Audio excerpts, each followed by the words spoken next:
Of the NSA, the FBI. It's great to all be here. Thank you.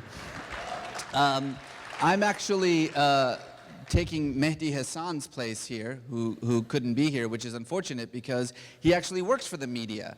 And so I think he's in a much better place to talk about Islamophobia in the media, but I'll give my best shot at talking about this a little bit. I want to tell you a story that happened to me in 2006.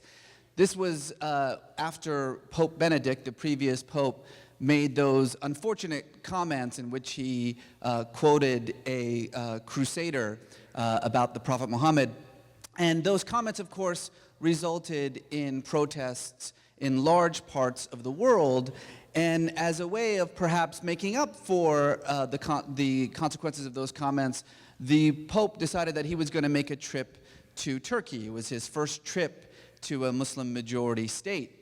And every news outlet in the world decided that they were going to follow the Pope there to see what would happen. And CNN asked me to accompany Anderson Cooper to Turkey in order to talk to Turks, in order to be there for what was, by everyone's expectation, going to be a very large, angry protests and response to the Pope's presence in Turkey as a result of those unfortunate comments. So Anderson and I went to Istanbul with a camera crew and a microphone, and we were there about 24 hours before the Pope arrived. And so we were walking around the streets of Istanbul interviewing, just regular people on the streets, and we would stop them and we would say, how do you feel about Pope Benedict's upcoming visit to Turkey? And they would say things like, the Pope is coming to Turkey? Awesome. That's great. Oh, fantastic. Oh, the Pope is coming? Oh, that's fantastic. Oh, it's going to be great for business. Great. Sounds good. Yeah. When is the Pope coming soon? This went on for about 4 hours. We walked up and down the streets.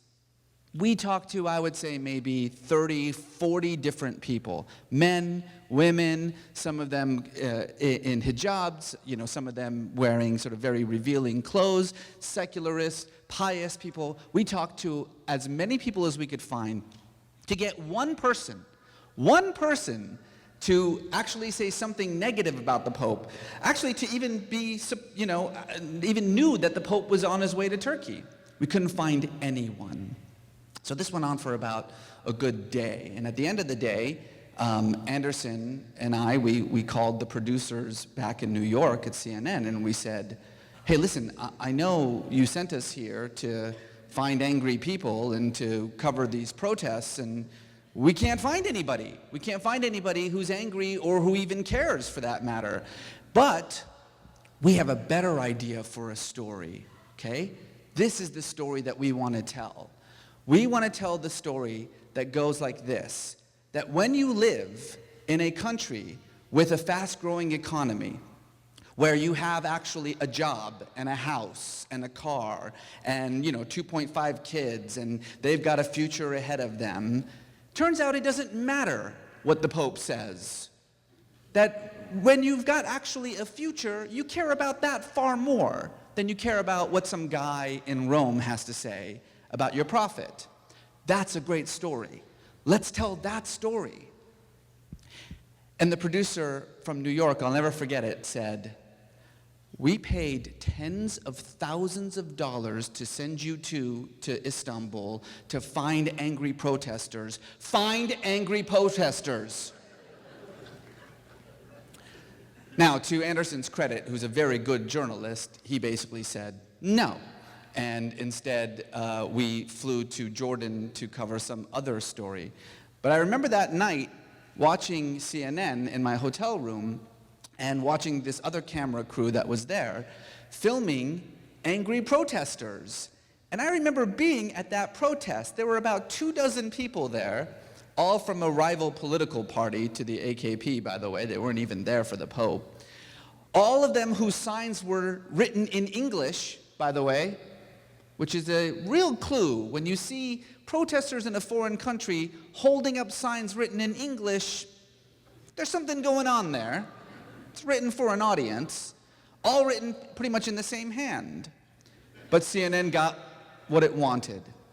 And there was a wake-up call for me at that moment, because I suddenly understood what the media actually is. You see, there's a great debate, I think, in this country about whether the media reflects our fears or whether the media actually promotes fears. There's no question that there is an enormous amount of anti-Muslim sentiment in the media, particularly cable news.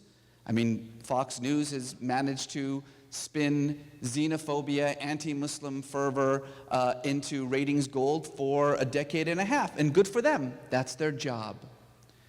See, the problem with the media is that we keep thinking that its primary purpose is to give us information. That's not the primary purpose of the media.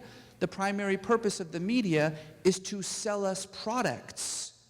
CNN, Fox, MSNBC exists to sell you Coke and Viagra. That's why it exists.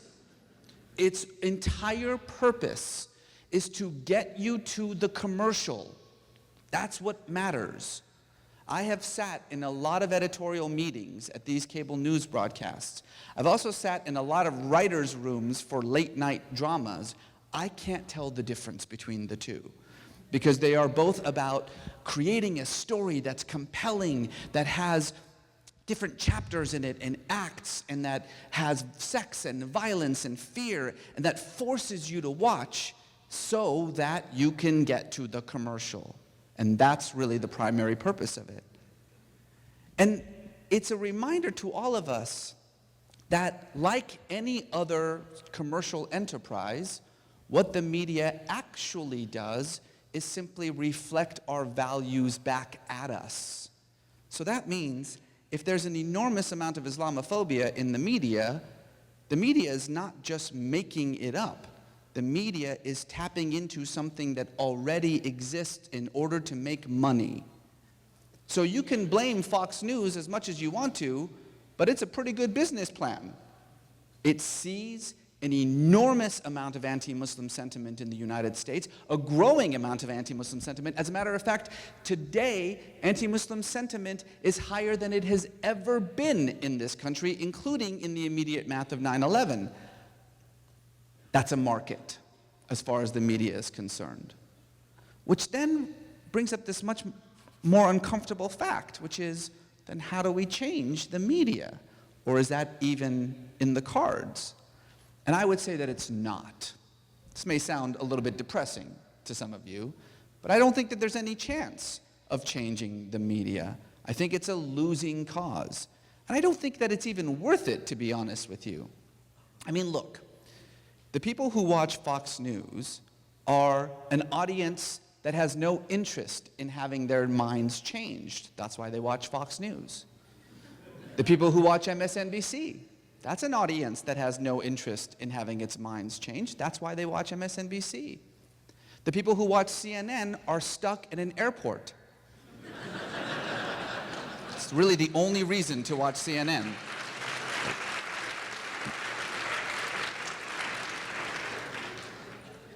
And so we stop and think to ourselves, well, you know, if it's a losing cause, battling, you know, these networks, and if I'm sitting here saying that you shouldn't even bother, then that's kind of a depressing reality, isn't it?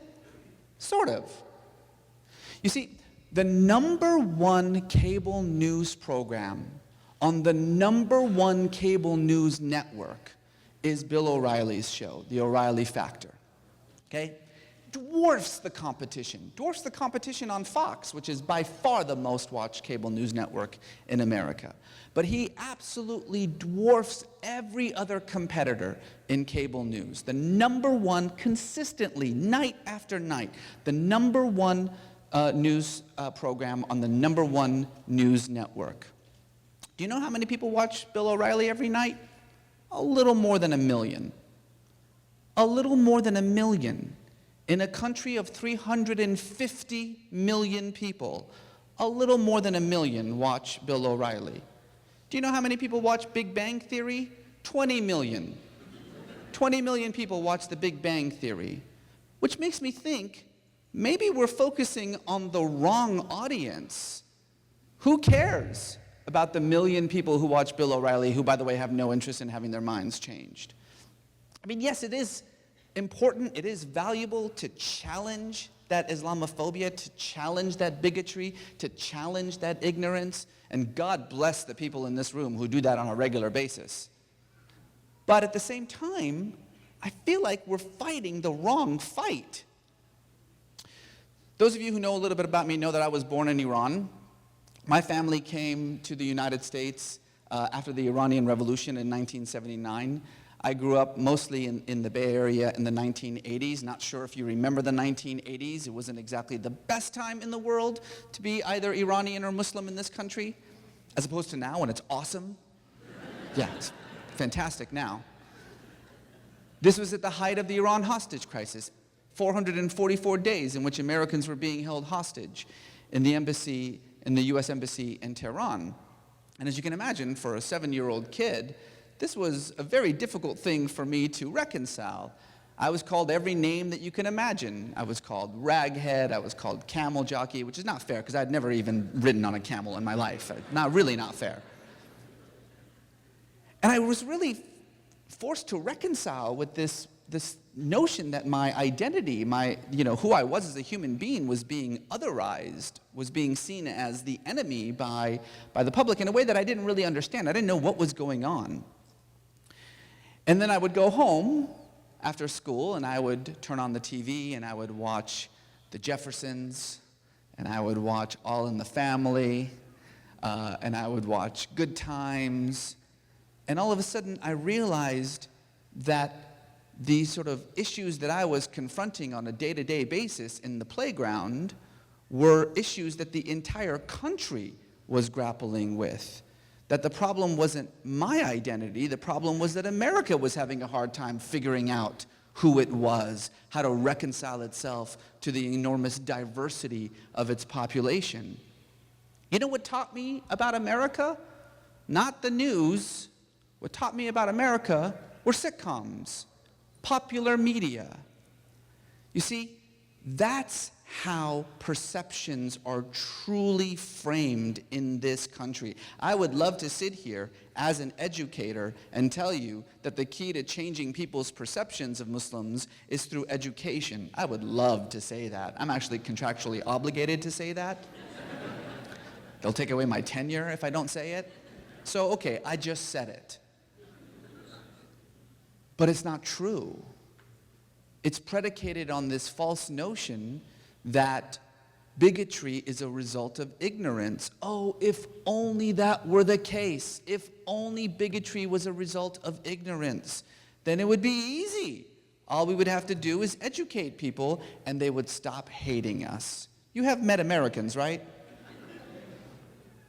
That's not how perceptions shift. Because bigotry is not a result of a lack of knowledge. Bigotry doesn't reside up here. Bigotry is about fear. Bigotry resides here. And this is impervious to knowledge. This is impervious to data. You can talk all day about facts and figures about the American Muslim community, and it won't change this. The only thing that changes this is relationships. It's getting to know someone of a different race, of a different color, of a different religion, of a different nationality as a human being and not as a symbol of those things, those identities. So, if this is how you change if relationships is how you change this, what does that actually mean for us? Does it mean that every one of us should go door to door introducing ourselves? By the way, don't do that. It's just not a good idea. Don't do that. No.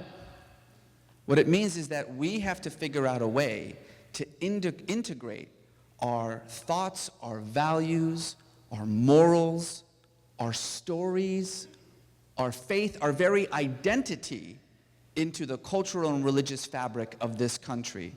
How do we do that? TV. That's how we do that. Whatever you want to say about popular media, it has a far greater control over the minds of the people of this country than any news outlet you could possibly imagine. Certainly when it comes to cable news. And so we have to figure out a way to start focusing on the right media if we want people to change their minds. Yes, it's true, we need to confront the bigotry and the ignorance in the news media, that's true. But that in many ways is a losing argument.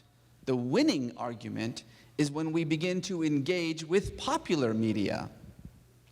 You may recall late last year when Joe Biden, the vice president, went on Meet the Press, and he began to talk about how he had changed his mind on the issue of same-sex marriage. And he sort of, said eventually that the president is going to change his mind too, really kind of pulled the rug out of the president's own speech on that topic. But when he was talking about why he changed his mind, he brought up the fact that the pendulum, the opinion of most Americans about the issue of same-sex marriage in this country has swung rapidly at an unprecedented rate from vast majorities who rejected the notion of same-sex marriage to vast majorities, even among Republicans, even among religious groups in this country who support same-sex marriage. And you know what he said? He said, what actually has played a greater role in that transformation is Will and Grace. Remember Will and Grace? Yeah, sitcom, 30-minute sitcom. And of course, afterwards, the media exploded. Oh, there goes Joe Biden again, talking about, crazy things. Joe Biden's always saying something crazy. Except that he was 100% correct. TV has done a more significant job transforming the way that Americans of all races, colors, stripes, and religions view people in same-sex relationships than anything else, any news article, any social movement, any organization that you can think of. Now, I don't really care about your views on same-sex marriage. My point here is that the power of popular media to change people's minds has to be tapped into by our community if we want to actually confront the overwhelming, unprecedented Islamophobia that exists in this country right now. That puts an enormous amount of pressure on us, the people in this room. I understand that most of us have been told by our parents that you really only have 3 options. You can be an engineer, or you can be a doctor, you can be a lawyer. How many engineers in the room? Please, honestly. Yeah, there you go. Yes. Doctors? Any doctors? Great. How many artists? Yes. Actors? Musicians? Directors? Writers? Until we figure out how to confront this country, how to transform the people in this country. And the way to do that is to tap into the power of popular media. We are going to be on the losing side of this argument over Muslim integration in the United States. It's going to be the artists, the musicians, the directors, the writers, the producers, the people behind the screen, the people in front of the screen, who are going to really change the way that Americans think about Muslims in this country. This is already happening. We have remarkable artists who are on both sides of the camera, people like Hassan Minhaj and Asif Manvi, Maz Jobrani, Haz Suleiman, who not only played Jesus in Bill O'Reilly's version of the Jesus story, but is now playing Jonathan of Kings and Prophets on ABC, a show that we're producing. These characters are going to absolutely transform the way Americans think about us. And I'm absolutely so excited to see this film on Imam Hussein as well, because that's, I think, the way forward. So, my challenge to all of you is to stop worrying about the battle against the media that we can't win and start focusing on the part of the media, the battle against the media that we can win.